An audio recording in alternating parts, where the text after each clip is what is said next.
Hello everyone and welcome back. I am Duke Silver. Today we're going to be playing Trophy Hunter. And this is going to take place on the patch just before the ones that was dropped just before the 1v1 tournament this past weekend or this weekend.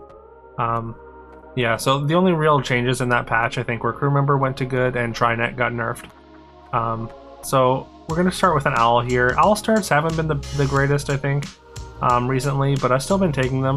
But I think Sprout starts might just be better now. Then if you have like the option between the Sprout and Owl, I think Sprout's just a more reliable way to get stats early. So yeah, a little bit of regret taking this Owl first here. Like we just see so many less spells in the early game, which I think is good because like Owl was maybe too good of a start I think before. So actually I think that change is probably good. Makes Owl more of a like a speculation pick rather than like just guaranteed stats in the mid game. But anyways, we get a magical fox here on 3.0. Of course, we're trophy hunters, so we want to get our slays going. We're gonna put a stat there on with the sweet oranges, make it a 7 power. Hopefully that'll get us our slay. I was gonna put it in 5 here, but unfortunately, I don't think that I don't know if our opponent necessarily has enough things. And after scouting their board, yeah, they had just the board farm boy and a golden sprout there. We do win the combat, but unfortunately, their board is not very slayable if we don't go first there. Their sprout just too big, so we don't get any scaling on our fox. A little bit unfortunate, and like honestly with slay, you really need to hit those slays when they're available. Like obviously, like it's not the end of the world to miss your 3.0 slay, but yeah, if you don't start scaling, like they just other boards just get out of reach of your slays very fast. Speaking of slays, see Bottle there. Shout out to Bottle, long time friend of the channel. Been around since the early SBB days. Was in our lobby here and got some really good slays. With the Slay Moon, I think they had the Slay Amulet on Rapunzel's Prince there, and yeah, they got some real stats out of that combat. We are gonna pick up a Slimulet of our own here and throw it on the magical fox, and hopefully get that HP going. We also get a crew member plus pirate cook here, just in case that line's open. I think it's really good to speculate on that line. We get another tie here against Match Girl there. There's a Sinbad. Again, we did take this crew member, but with only one summoner, it's a little bit less enticing. And like, when we're Trophy Hunter, I kind of want to do slay things. We're definitely taking the second magical fox, but outside of that, I'm not entirely sure if I want this Sinbad or even this Radiant Fairy potentially. Summoning a Radiant Fairy with the Pirate Cook stats is also pretty good.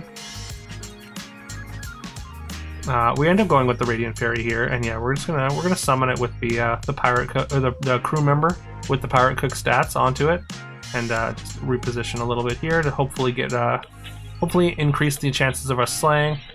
Just give Sinbad one more shake there, just in consideration of maybe I should have taken that, but I think I'm pretty happy with the line we took here. Again, we only have this with the one crew member, so we would basically have to commit to just taking like duelists and whatnot if we took the Sinbad. So it is a game plan, but also like it also does kind of pigeonhole you a little bit, which I guess it's not too bad. You can play pretty much whatever with the Sinbad and summons, so like it's not the worst thing to be pigeonholed into. It's not really it's not incredibly restrictive anyways. We're gonna take another Slamulet here. And we also took a Tanuki, so hopefully the Tanuki slays, and then we get easier slays on our magical foxes going forward, as well as relevant level 5 characters like Sea Witch.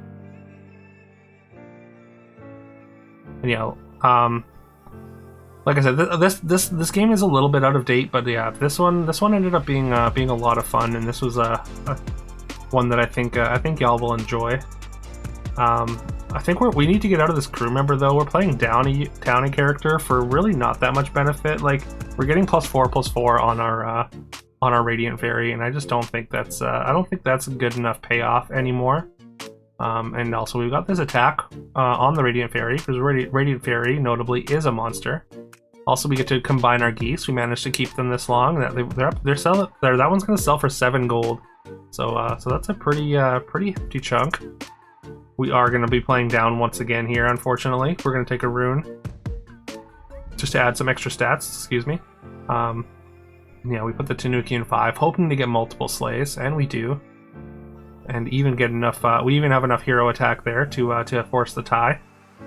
And yeah, so that gives us a ton of the golden Tanuki getting the double slay there gives us a bunch of attack on our monsters. You can see our Radiant Fairy already up to 26, which is a pretty big spike.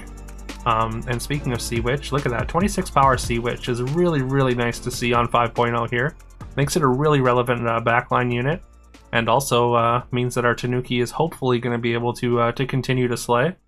And we've got both Slamulets just jammed on there because, I mean, that's really the thing that we want to slay with the most, and we really want to scale it so it can keep getting those slays. Mad Oblivion is a really good pickup here if we can get it. Especially, like I said, this Tanuki is kind of our plan right now. It's kind of our whole plan. We sell out of some sort of chaff that we needed to replace anyways for the mat. And that's going to protect our Tanuki. So if we don't get to go first, then we at least get to we at least are guaranteed to attack with our Tanuki here and keep getting these slays and keep jumping our monsters' powers up in leaps and bounds. Finding another Sea Witch would be great. Nocturne is also great here. It's not in a monster, unfortunately, so it doesn't get the natural scaling from the Tanuki, but it's still really nice to have. Still just adds more scaling and more slay abilities onto our board. Unfortunately, we don't find much else on 5 here. Definitely too late for Klek. Klek also not a monster, so you need to get Klek kind of ahead of schedule for it to really work. Although if it does slay once with a Slamulet and Sea Witch, then I mean that is a treasure. I considered selling selling the goose for the Klek, but I think we're gonna forego the Klek, but I am gonna sell it for the Sea Witch here. But I was very tempted to just try and go for it there, but I think it's right not to take the more disciplined line and not take it. We're locking BLT here for the potential guaranteed slays. Although, like, if we're playing Tanuki in one, like I don't know if the BLT really plays.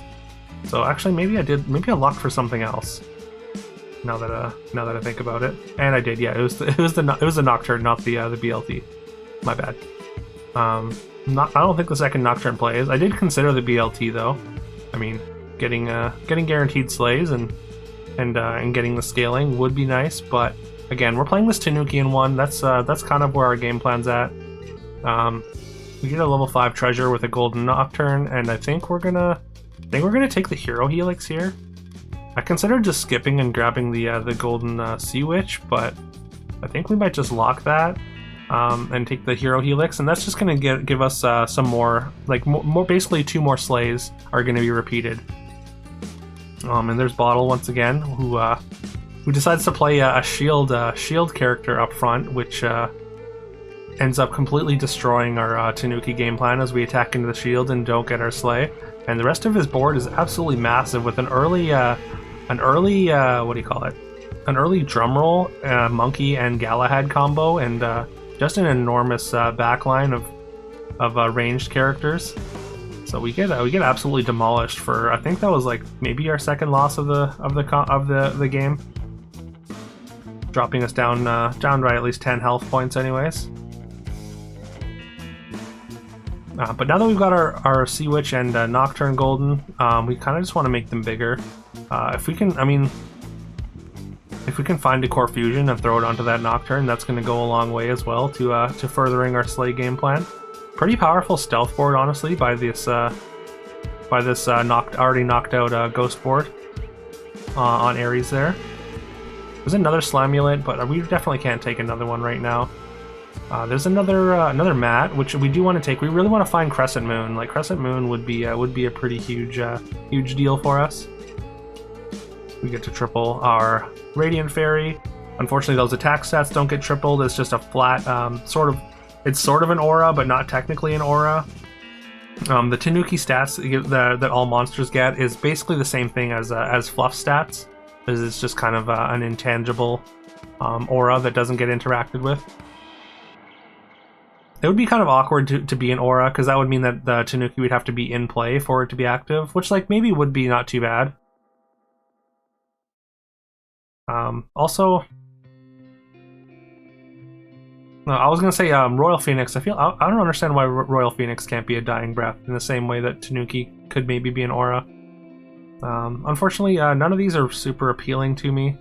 If the Tanuki was an aura, that symbol of unity would be fantastic here, but we're just gonna go ahead and skip. We want to find Crescent Moon. We've got one more shot at it with this Mad Oblivion pair, and I'm gonna take another Sea Witch here. Excuse the raid notification there. But yeah, we're gonna take another Sea Witch. We're just gonna further what do you call it? Further increase our monster's attack here. Which, like, I mean, I think we need to keep doing it just to make sure that the Tanuki keeps slaying. And there's our level 5 treasure, and unfortunately we still don't see the Crescent Moon on another 5. And we do find a hero mask, which we're going to add Artemis to our powers, our hero suite here. And we're against Bottle's incredibly powerful drumroll board, which once again demolishes us for 10 health.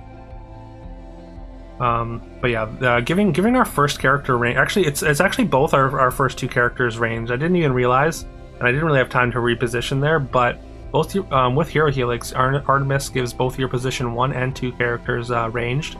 So putting something in slot 2 that isn't ranged would be very good. I wouldn't say like a huge power spike, but like definitely solid. Definitely the magical fox could be there, and also Matt does give the two things to his left stealth. So we funnel attackers into our Radiant Fairy for the first attack, and get our Tanuki attack. We're gonna take another Sea Witch. That's another 5 pair potential Crescent Moon. I'm just gonna throw stats. Honestly, maybe I should have just thrown that stat onto the Nocturne. Because throwing the 1 attack onto Tanuki isn't exactly the greatest. We get a slay there, which is really nice. We miss a couple slays there, but we are going to end up with a tie here against Aladdin, and we finally find our Crescent Blade with another Sea Witch triple. And again, those Sea Witches are pretty formidable with 100 attack on the back line. Honestly, 100 attack almost feels kind of low given how long we've had this Tanuki going and how many extra slay modifiers we have, but we do have a ghost fight here to hopefully farm up some more attack. And I think this is where somebody in chat pointed out that Artemis gives range to the first 2 characters, and I had to be like, oh well, I did not know that because I didn't at the time, but. Hopefully, if you didn't know that either, then we both learned something today. I decided to put the Phoenix or the Fairy in position 2, and we got to lock a Woman in the Moon, which is pretty much all we're looking for at this point. Mostly because I wanted to get some more scaling onto I really wanted this Radiant Fairy to get a slay, to get scaling, and we did get a slay, so that puts a decent amount of toughness onto the Fairy, which matters. Because yeah, of course it's gonna throw those stats other places, and what better chance than against a ghost board to get those Nocturne stats onto the Radiant Fairy. There's an Aura Amplifier, which I kind of considered locking for. Fortunately, we ended up rolling, and yeah, we find a Core Fusion, which we're of course gonna throw all those magical fox stats onto this Nocturne, bringing up to 125 attack. So we get some really decently sized stars here, and this massive bottle board that destroyed us the last couple times, we win pretty handily here. It looks like there's a flying item in shop, which I think that's something that I really want. Like attacking the back line seems like it's going to be very good here. Just being able to take away the ranged characters in the back that are getting all those stats. We also get to find another Woman in the Moon to lock here. Unfortunately, our Nocturne gets pigged here, and We don't manage to slay because he gets to go first, and puts a bunch of stats onto the angel there.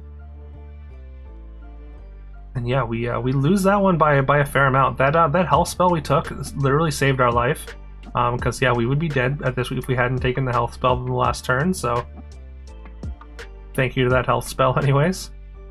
Considered a hero change here, but I think we don't. I think our heroes are pretty good. There's just such a high chance that we can whiff, and there are spells that I think help us turn the tide here.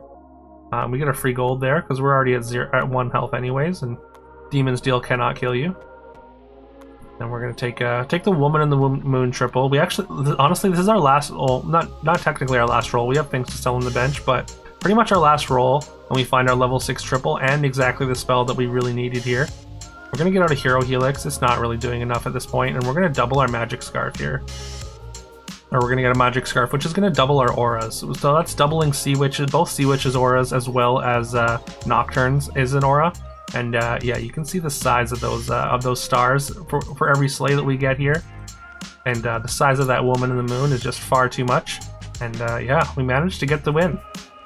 After a pretty interesting back and forth, where like the first attack matters so much between winning and losing against Bottle there. We guarantee our first attack in the final fight and get the win.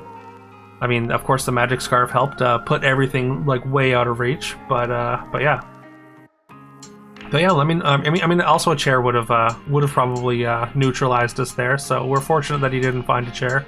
But yeah, let me know if you enjoyed that. I certainly did. I hope you have a fantastic rest of your day. Please like, comment, subscribe, do all that fun stuff, and I will see you next time.